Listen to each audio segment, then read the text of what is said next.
మనం ఏ బంధాల కోసమైతే, ఎవరి కోసమైతే వంకలు పెట్టి దేవుడి దగ్గరికి రావటం మానేస్తున్నామో, వాళ్ళు నువ్వేమైనా తేడా జరిగి మంచం ఎక్కితే నీ విషయంలో చూపించేది ఇదే పరిస్థితిలో నువ్వు ఉంటే ఏసైతే ఏం చేస్తాడు? ప్రాణమే ఇచ్చేసాడు. అవునా? చావు బతుకులందో కావిడ విచారం చేసి ప్రాణం అడ్డు పెట్టి ఆపడం లేదా? ఏడొస్తా ఆయన చెప్పేస్తారు అక్కడ. ఇప్పుడు ఆ బంధాలు ఎక్కడా? తండ్రి యేసు బంధాలు ఎక్కడా? ఈ బంధాలు ఎక్కడా?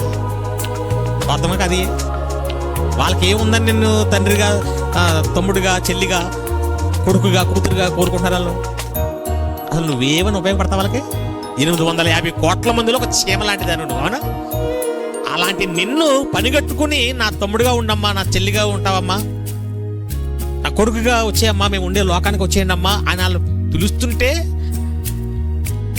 నీ స్వార్థంతో నీ చుట్టూ ఉండి ఏదైనా తేడా వస్తే నీ దగ్గరికే రాని వీళ్ళ కోసం వంకలు పెట్టి ఆయన దగ్గరికి రావడం మానేసావంటే నిన్ను ఇలుగు తక్కువాలంటే అనకపోతే ఏమన్నా చెప్పండి.